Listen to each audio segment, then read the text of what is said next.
Tick, tock, tick, tock, tick, tock. Time is running out. Time is running out. We passed the 11th hour. What the hell you gonna do? Let's figure it out. Let's figure it out. What are you going to do? The owners have drawn the line in the sand. You gonna play ball or not? That urgency you just heard, that's not manufactured drama. We're watching the final days of February 2025 tick away, and the WNBA still doesn't have a collective bargaining agreement. No CBA means no expansion draft, no college draft, no free agency, no training camps, and here's what makes this different from every other sports labor dispute you've seen. One side has already lost the public relations battle, and they don't even realize it yet. Let's go!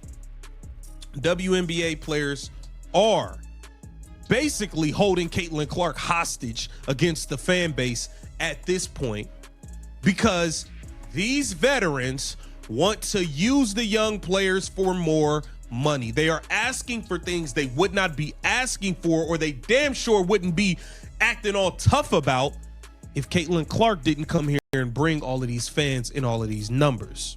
Let's be clear about what's actually happening here. The WNBA Players Association is demanding that owners count one-time revenue events as part of the ongoing business model. We're talking about expansion fees from the Golden State Valkyries and Toronto franchises, relocation fees, and signing bonuses from broadcast partners. The owners have drawn a hard line. Those are capital events, not operating revenue. And from a basic business finance perspective, the owners are absolutely correct. Here's why this matters. When you're building a financial model for any business, you separate one-time capital injections from recurring revenue. The expansion fees coming from Golden State and Toronto are massive, reportedly over $100 million per franchise. But that money comes in once. It's not annual income. It's not predictable. It's not sustainable. Using it to calculate player salary percentages would be financial suicide for these franchises. Yesterday, that continues to remind me that I'm right. The WNBA Players Association, the WNBA, are not even close to an agreement, not even remotely. Adam Silver stood up at the NBA All-Star game and said, hey, we're getting close to the 11th hour, and that's when deals happen. Remember, on Nothing Personal, when stadium deals happen, right, and CBAs, right when your nails are falling down the mountain and you're holding on simply by your nails, and then there's dirt under your nails, and then you're scratching, trying to keep a rock hold, and then there's no more rocks. David Sampson just laid out the reality that the Players Association doesn't want to hear. And Sampson knows what he's talking about. This is the former president of the Miami Marlins, someone who's negotiated stadium deals and labor agreements. When he says owners won't sign a deal that guarantees financial underperformance, he's speaking from experience watching sports franchises navigate these exact situations. Notice what he emphasized. The league watched ratings drop 55% when Caitlin Clark's season ended. That's not speculation. That's documented fact. The WNBA Finals in October 2024 drew significantly lower viewership than regular season games featuring Clark in July and August. The owners saw those numbers in real time. They know exactly what drives their revenue right now, and they know it's fragile. And then you're about to fall as more than 4 fingers fall off the mountain, and then you're fucked, and then you have an agreement. That's how it always works. Right now, the WNBA is not in that sort of free fall, neither are the WNBA players. But you're going to read about certain players are taking other jobs. Even founders of Unrivaled are looking at other places to play in addition to Unrivaled, thinking that the WNBA won't get its act together, etc. Well, they've been putting proposals back and forth, and my answer to all of your questions is no. The proposal that This is where the Players Association's strategy falls apart. They're trying to leverage the Caitlin Clark momentum to extract maximum concessions from ownership. The problem? That same momentum proves how dependent the league is on a single player. When one rookie can cause a 55% rating swing just by not being on the court, that's not a position of strength for veteran players demanding guaranteed money. That's a flashing red warning sign that says the business model is unstable. And here's what makes this particularly frustrating for fans. The players spent all of 2024 complaining about the attention Clark received. Multiple veterans made public comments about her fans being racist or representing the dark side. Nafisa Collier and Brianna Stewart, the founders of Unrivaled, built an entire competing league while WNBA players were still under contract. The optics were terrible. And now those same players want to use Clark's popularity to negotiate higher salaries? The contradiction is staggering. Players Association made is not even close. And the WNBA came out yesterday with its own statement about that proposal. The Players Association latest proposal remains unrealistic and would cause hundreds of millions of dollars of losses for our teams. We still need to complete 2 drafts, meaning the expansion draft, because there's expansion in WNBA, and the college draft. We need to complete the 2 drafts and free agency before the start of training camp and are running out of time.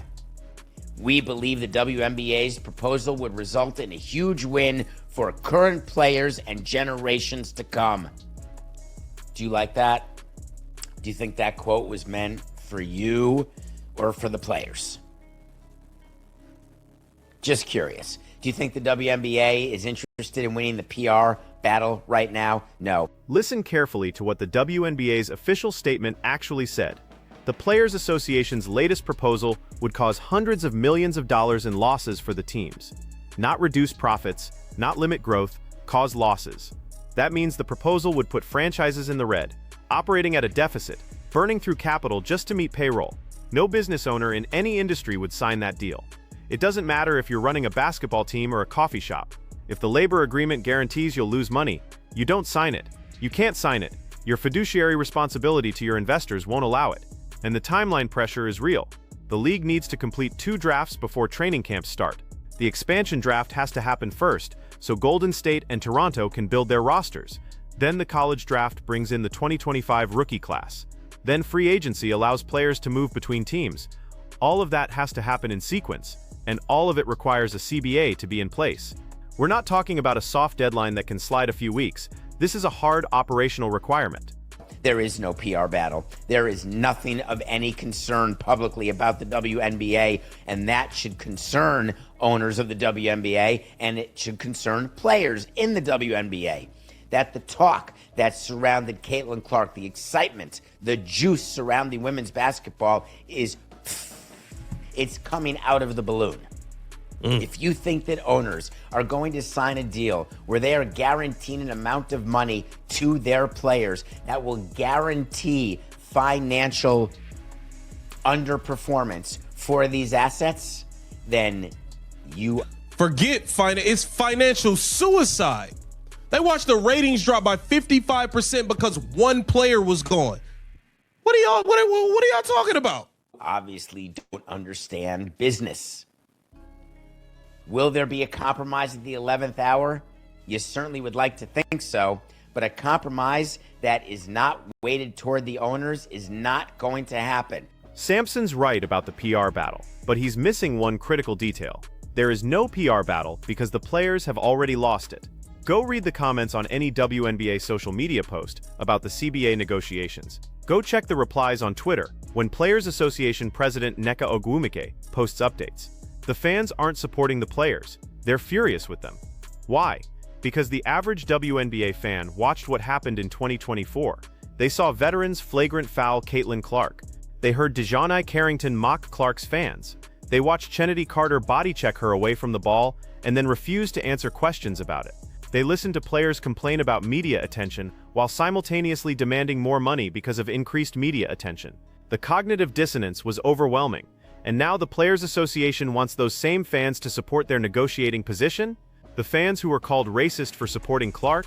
The fans who were told they represented the dark side of the sport? Those fans are supposed to rally behind veteran players holding up the season? It's not happening. The public sentiment has shifted decisively toward the owners, and that almost never happens in professional sports labor disputes. So if you are a WNBA player out there or somebody who is involved in the WNBA Players Association, please take this message seriously. Any sort of one-time revenue hit does not impact a business plan that a company has. When the Players Association wants to say to owners, you're having expansion fees, relocation fees, you're getting a one-time signing bonus from your broadcast partners, all of those one-time events are not calculated in terms of the viability of a business. And the more the players want to tell the owners to count relocation fees and expansion fees as part of going forward revenue, the more I guarantee there will not be a deal to be. Here's the part that should terrify the Players Association.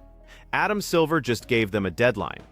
The NBA commissioner, who has been actively involved in WNBA operations since the league is owned by the NBA, publicly stated at the NBA All-Star Game that they're approaching the 11th hour. That's not a casual comment. That's a warning shot. Silver knows how these negotiations work. He's been through multiple NBA-CBA negotiations. When he says deals happen at the 11th hour, he's describing a specific phenomenon. Both sides push to the absolute brink, then someone blinks. But here's what's different this time. The owners have no incentive to blink first. Think about it from ownership's perspective. They're not losing money by waiting. The players are. Every day without a CBA is another day veteran players aren't earning salaries.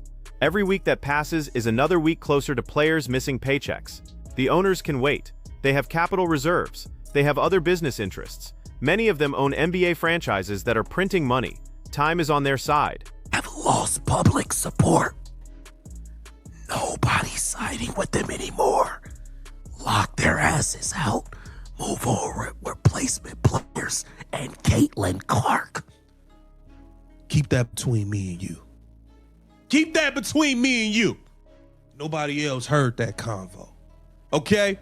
The people are ready for that. Either they gonna sign on the dotted line or they're not. And we need to move the hell on and move on, bro. It's two brand new teams that need to draft players, okay? It's two brand new teams that need to draft players. Caitlin Clark is ready to boogie and destroy. That phrase right there, holding Caitlin Clark hostage, is exactly how fans perceive this situation. And perception matters in labor negotiations when you're trying to maintain public support. The Players Association's strategy appears to be leverage Clark's popularity to extract maximum concessions while simultaneously distancing themselves from her success and criticizing her fan base. It's a strategy that makes no sense. You can't have it both ways. You can't spend a year complaining about the attention someone receives, then turn around and use that attention as your primary bargaining chip.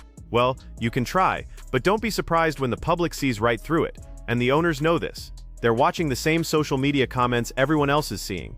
They're reading the same articles about fan frustration. They understand that if this negotiation goes to a lockout, or if the season is delayed, fans will blame the players, not ownership.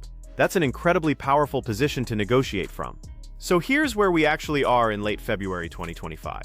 The WNBA Players Association has made a proposal that ownership says would cause hundreds of millions in losses. The owners have countered with an offer they claim would be a huge win for current players and future generations. The gap between those positions is enormous, and we're running out of time to bridge it. The Players Association wants to count expansion fees, relocation fees, and broadcast signing bonuses as part of the revenue sharing calculation. From a pure accounting standpoint, that's nonsensical. Those are one-time capital events. They don't represent the ongoing financial health of the league. Using them to calculate annual player salaries would create a situation where teams are paying out percentages of revenue that doesn't actually exist on a recurring basis. But let's say the players push hard enough and somehow get ownership to budge on this point. What happens next season when there are no expansion fees coming in? When there are no relocation fees? When the broadcast signing bonus was already paid? Suddenly, the revenue sharing calculation drops dramatically, and players are looking at potential salary decreases. Is that really what the Players Association wants? A short-term win that sets up long-term salary stagnation. The smarter play would be to negotiate for a higher percentage of actual recurring revenue. Focus on the new broadcast deals that will generate annual income. Push for better revenue sharing from merchandise sales, especially Clark-related merchandise that's selling at unprecedented levels. Negotiate for improved playoff bonuses tied to viewership performance. Those are sustainable wins that grow over time. Instead, the Players Association seems focused on grabbing as much as possible right now. Consequences be damned. And that approach rarely works in labor negotiations, especially when the other side can afford to wait you out. Here's what's particularly frustrating. The WNBA actually has momentum right now. The 2024 season brought unprecedented attention to the league. Caitlin Clark's rookie year generated ratings that surpassed expectations. Attendance was up across the board. Merchandise sales exploded. Sponsorship interest increased dramatically. This should be the moment when both sides work together to capitalize on that momentum and build something sustainable. Instead, we're watching a labor dispute that could derail the entire 2025 season. Two expansion teams are waiting to draft players. Rookies like Paige Buchers are preparing to enter the league and have no idea when or if there will be a draft. Free agents can't negotiate with new teams. Training camps can't open. The season might not start on time. And for what? So veteran players can try to force owners to count one-time fees as recurring revenue? So the Players Association can extract concessions using Caitlin Clark's popularity while continuing to criticize her fan base? The strategy doesn't just seem flawed. It seems actively self-destructive. The owners have made their position clear. They've drawn a line in the sand on financial sustainability. They've stated publicly that the players' proposal would cause hundreds of millions in losses. That's not a negotiating position you walk back from easily. That's ownership saying, we're prepared to let this blow up, rather than sign a deal that bankrupts our franchises. So what happens next? Either the Players Association comes back with a realistic proposal that focuses on sustainable revenue sharing, or we're heading for a work stoppage. And if there's a lockout or delayed season, the fans will remember who they blame. They'll remember the veterans who spent 2024 complaining about Caitlin Clark while benefiting from her popularity. They'll remember the Players Association that tried to use her as a bargaining chip while calling her fans racist. The public relations battle is already over. The owners won it the moment players started attacking the fan base that was bringing unprecedented attention to the league. Now it's just a question of whether the Players Association realizes that before it's too late, or whether we're going to watch the WNBA squander the momentum of the Caitlin Clark era because veteran players couldn't get out of their own way. Time is running out. The last week of February is here. The expansion draft needs to happen. The college draft is waiting. Training camps need to open. What's it going to be? Are the players going to sign a deal that ensures the league's financial sustainability, or are they going to hold out for an unrealistic proposal that would bankrupt franchises? Because those are the only two options left, and the clock is ticking.